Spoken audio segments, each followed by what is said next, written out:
Varicose veins కి సరైన చికిత్స కోసం సంప్రదించండి ఎవిస్ హాస్పిటల్. నమస్తే రమ్గారు. నమస్తే జయ. ఏదైనా సరదా కథ చెప్తారు? చిన్న కథ చెప్పన.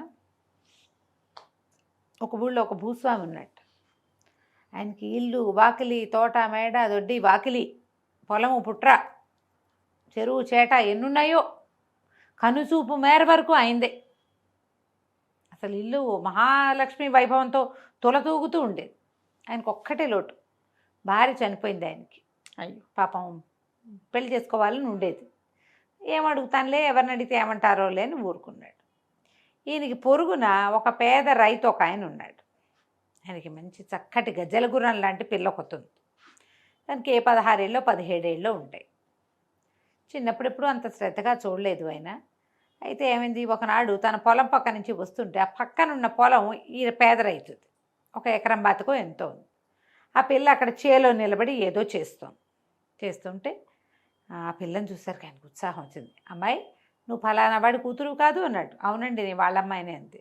ఎన్నో ఏడే నీకు అన్నాడు. 16 ఏళ్ళు 17 వచ్చిందండి. అలాగా, నేను పెళ్ళాడదాం అనుకుంటున్నానే అన్నట్టు. అనేసరికి ఈ ముసలి నక్కకి పెళ్ళి ఒకటి తక్కువైంది. మంచిదండి అలాగే అంది. అయితే ఏమన్నాడు, ఎవరినో ఎందుకు, నిన్నే చేసుకుంటానే అన్నాడు. ఆ తేరగా కూర్చున్నారు ఏంటండి ఇక్కడ అంది పిల్ల. నిన్నే చేసుకుంటానంటే ఏదో సరదాకి,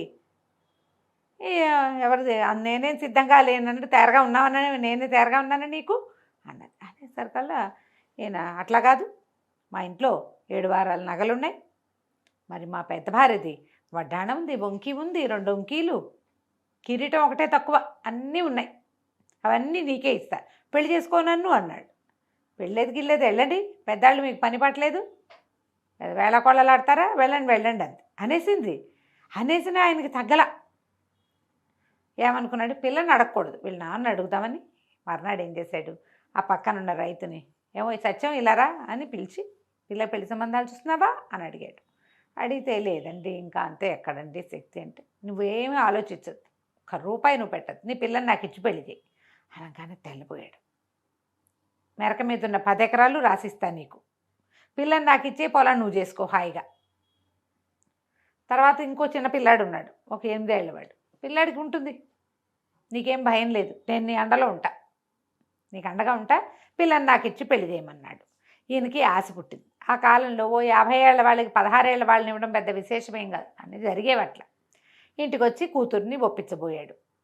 ససేమిరా అంది పిల్ల, నిలువెత్తు ధనం పోసినా వాడిని నేను చేసుకోను, ఆ ముసలాయన్ని ఏమైనా సరే అనేసరికి, ఇప్పుడు పొలం ఇస్తానన్నాడు, పుట్టిస్తానన్నాడని ఏం చెప్పినా అది విందే. ఇక ఒప్పించలేకపోయాడు. సరే ఆయన మళ్ళీ అడిగాడు, ఏమంటావు అంటే 4 రోజులు ఆగండి, అదే ఒప్పుకుంటుంది అన్నాడు. 4 అయింది, 40 అయింది అవటల్లా. సరే ఒకనాడు గట్టిగా అడిగాడు, ఏంటో అలాగే గెంటేస్తున్నావు రోజులు, ఏదో ఒక మాట చెప్పాలి నువ్వు అంటే, సరేలేండి ఒక్కొక్కేం చేస్తుంది, పంపించేస్తాలేండి మీ ఇంటికి అన్నాడు. అని మీరు పెళ్ళి ఏర్పాట్లు చేసుకోండి అని చెప్పాడు. ఈయనేం చేశాడు, చుట్టాలు పక్కాలు 50 ఏళ్ళ భూస్వామి గారు అందరికీ చెప్పాడు, నేను మళ్ళీ పెళ్ళాడిపోతున్నాను, చక్కని చుక్క అని చెప్పాడు. చెప్పి అందరికి పెళ్ళి ఏర్పాట్లు చేసుకున్నారు. మొత్తం పెళ్లి దగ్గరకు వచ్చేసింది. ఈ పిల్ల దీనిదారి నిజం, దానికేం తెలుసు, అదే కదా. అయితే ఏమైంది, పెళ్లి రోజు పొద్దునే ఆయన తన ఉన్న పాలేళ్లలో ఒక మంచి మెరిక లాంటి వాడిని ఒకటి పిలిచి, ఒరేయ్ మన పక్కన రైతు ఉన్నాడు కదా, బక్క రైతు, వాడి ఇంటికి వెళ్ళి, వాళ్ళు దొరగారు మీరేదో పంపిస్తామన్నారు కదా దొరగారింటికి, పంపించమని అడుగు, పంపిస్తాడు, వెంబడబెట్టి తీసుకురా అని చెప్పాడు. చెప్పంగానే కుర్రాడు చకచక వెళ్ళాడు. వెళ్ళి రైతు గారి ఇంటికి, ఏమండే సత్యం గారు, మా దొరగారు పెళ్ళండి, మీరేదో పంపిస్తానన్నారట అనేసరికి ఈయన, సరే ఏం చేద్దామని వాళ్ళ ఇంటికి అవతలగా ఒక బీడు ఉంది. ఆ బీట్లో పిల్ల ఏదో పని చేసుకుంటుంది. ఏం చేస్తుంది, ఒడ్లో ఎరటమో ఏదో చేసుకుంటుంది. ఆ బీట్లో ఉంది, వెంబడబెట్టు తీసుకెళ్ళమని చెప్పాడు. కుర్రాడు ఏం చేశాడు, బీట్లోకి వెళ్ళాడు. ఈ పిల్ల వంగి ఏదో ఒక పీకుతోంది, ఆకులు కొమ్మలు అవి చెట్లు పీకుతుంటే, ఏమండి మీ నాన్నగారు దొరగారింట్లో పెళ్ళికి ఏదో పంపుతానన్నట్ట, ఇచ్చేస్తే నేను తీసుకెళ్ళిపోతానండి తొందరగా, దొరగారు ఊరుకోరండి అన్నాడు. అనగానే పిల్లంది, ఓహో ఇదా ఎత్తు అని, మీది నల్లగుర్ర పిల్ల ఒకటి ఉంది కదా, దాన్ని ఇక్కడ కట్టేసాం, అది అయి ఉంటుంది, వెంటబెట్టు తీసుకుపో వీడు అటు ఇటు చూస్తే ఆ బీట్లో ఓ పక్కన ఓ చిన్న కట్టుగోయకి కట్టేసి ఒక గుర్ర పిల్ల కనపడింది. పెళ్ళికి గుర్ర పిల్లతో ఏం చేసుకుంటాడు ఈయన అని వీడు ఆశ్చర్యపోయి ఆ గుర్ర పిల్లనే ఎక్కి స్పారీ చేసుకుంటూ రయ్యమని వెళ్ళిపోయాడు దొరగారింటికి. భూస్వామి గారి వాకిట్లో దాన్ని కట్టేసి లోపలికి వెళ్ళి, అయ్యగారు తీసుకొచ్చానండి అన్నాడు. ఎదిరా అన్నాడు అయ్యగారు. వాకిట్లో నిలబెట్టానండి అన్నాడు. అయ్యోయ్యో వాకిట్లో నిలబెట్టమేంట్రా, మేడ మీద తీసుకెళ్ళు అనగానే, మేడ మీద అండి, నా వల్ల అవుతుందండి అన్నాడు. ఎందుకు కాదురా, పిల్ల ఈయనేమనుకున్నాడు, పిల్ల ఏదో మారం చేస్తోంది రావడానికి అనుకుని 2-3 సాయం పట్టించు పైకి తీసుకెళ్ళి అనగానే వీడు సరే అని మళ్ళీ బయటికి వెళ్ళి ఓ 2 పని వాళ్ళని కేకేసి, ఒరే నేను మెడపుచ్చుకు లాగుతా, మీరు వెనకాల చోచో అనండి, చిన్న దెబ్బ వేయండి, ఎలాగో ఒకలాగా దీని కాలు ఒక్కో కాలు ఎత్తిపెట్టైనా సరే మనం మేడకిచ్చాల్సిందేరా దొరగారు ఆజ్ఞ అన్నాడు. ఎవరి దారిన వాళ్ళు పెళ్లి పనులలో ఉన్నారు. పెళ్ళి ఇంటికి పెడగా ఉన్న హాల్లో పెద్ద సావిట్లో పెళ్ళి. 3 కుర్రాళ్ళు కలిసి దాని నయానా భయానా బతిలాడి బామాలి మేడకిచ్చారు. మేడ మీద కట్టేశాడు. మరి కట్టే ఎద్దు గుర్రాన్ని కిందకు వచ్చాడు. అయ్యగారు చచ్చిపోయానండి మేడకిచ్చడానికి, మేడకిచ్చేసి వచ్చా, ఇప్పుడు ఏం చేయమంటారు అన్నాడు. ఆయన అన్నాడు, ఒరే చస్తే చచ్చావులేరా, నీ కష్టం ఉంచుకొని నేను నువ్వు పడిన కష్టానికి ప్రతిఫలం తప్పకుండా పెళ్ళయ్యాక చూపిస్తా. నువ్వు ఇంకా ఇప్పుడు ఏం చేస్తావంటే మన పేరెంట్ వాళ్ళందరినీ పిలిచి వాళ్ళందరినీ పని తీసుకెళ్ళి చక్కగా పెళ్లి కూతురుగా అలంకరించండి అన్నాడు. ఎవరినండి అన్నాడు. నువ్వు తీసుకొచ్చావు కదరా దాన్నే అన్నాడు ఈయన. అనగానే వీడికి అర్థం కాలేదు, గుర్రాన్ని అలంకరించమంటాడు. సరే ఈయన సరదా ఏమిటో అలాగేనండి అన్నాడు. అక్కడి నుంచి పందిట్లోకి వెళ్ళాడు. ఒక 3-4 పేరెంట్ వాళ్ళని పిలిచాడు. శివరమ్మ గారు సీతమ్మ గారు రండి అలంకరించమన్నారు అయ్యగారు అని చెప్పి చీర అది ఆయన చెప్పాడు. నగా నాణ్యం దిగేసి చీర అది కట్టి తలకాయ దువ్వి పువ్వులు పెట్టి మెడలో పువ్వులు దండేసి తాళిబొట్టు కూడా చేత్తో పుచ్చుకురమ్మను అన్నాడు. సరే పైకి వీళ్ళందరినీ ముత్తైదులను తీసుకెళ్ళాడు. వాళ్ళంతా గుర్రాన్ని మొహానికి కాస్త పౌడర్ రాసి కళ్యాణ తిలకం దిద్దారు. ఓ చీర దాని మీద కప్పారు. ఓ దండని దాని చెవుల మీద నుంచి ఇలా ఉంటాయి చెవులు, ఇటు నుంచి ఇటు ఓ దండేశారు.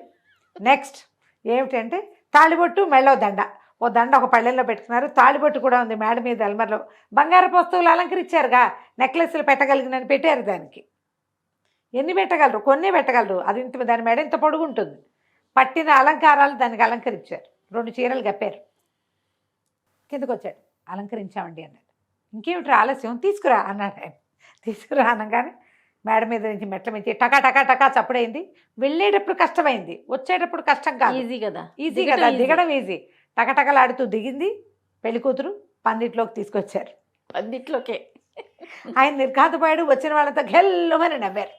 మామూలు గోళ్ళు మనలేదు. వాళ్ళు చక్కగా అలంకారం చేసి బొట్టు పెట్టబడి ఉన్న చక్కని నల్లగుర్ర పిల్లని చూశాడు ఆయన. ఇదేమిటి అన్నాడు. మీరు తెమ్మన్నారు కదండి అని. నేనేం మాట్లాడలేకపోయాడు. అందరూ నవ్వారు. గుర్రపిల్లని పెళ్లి చేసుకుంటున్నావా అన్నారు కొంతమంది. ఇప్పుడు ఏం చెప్పాలో తెలియలా. ఈ గుర్రపిల్ల వాళ్ళది కాదు, ఈయందే. పైగా ఈయన ఏం చేశాడు, నేను ఇంతకాలానికి పెళ్లి చేసుకుంటున్నానని ప్రచారం చేశాడు. గుర్రాన్నే పెళ్లి చేసుకుంటున్నాడేమోనని కొంతమంది అంటున్నారు. ఇదో శాస్త్రం ప్రకారం అయ్యి ఉంటుంది అని కొంతమంది.